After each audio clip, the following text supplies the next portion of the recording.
Kati istong gwapuhon. Pwede ka pon? Pwede.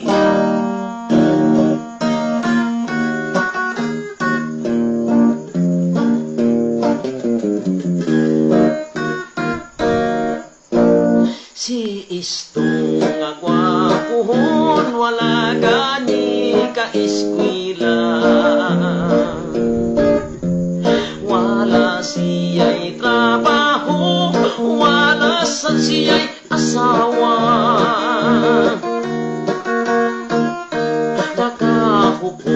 Nakahukom, manimpalat na lang siya.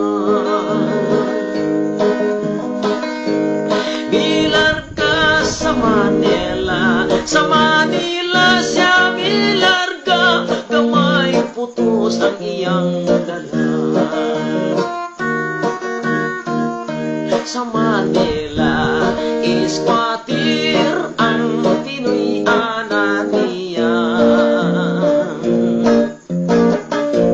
Kay dituan diwanit ang iya nga sistema. Misulod siyang trabaho nga illegal delikado.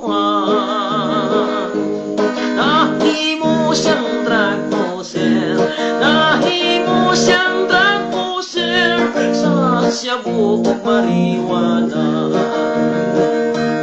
Nadakpan si istong natiglo na disgrasya.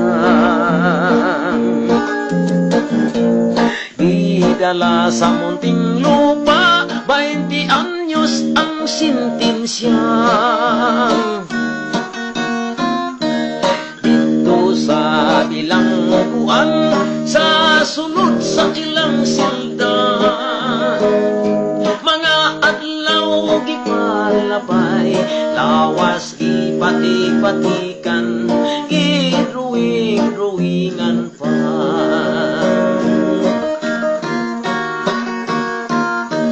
Pag-uli ni istong daw maton ang itsura.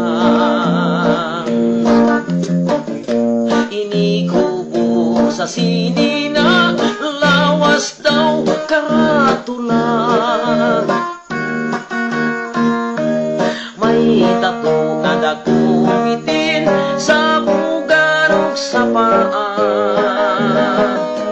Sa likod may agila, sa dughan adunay krus, may Ginoong nagdupa. Kapait ni ay kung mabilanggutan. Sa trabaho ay mudawat, kay lagi na priso ka. Gusto siyang mangulitaw sa naibang dalaga. Is nabul in town siya, kung makita ang tato sa kalawasan niya. Si istong sa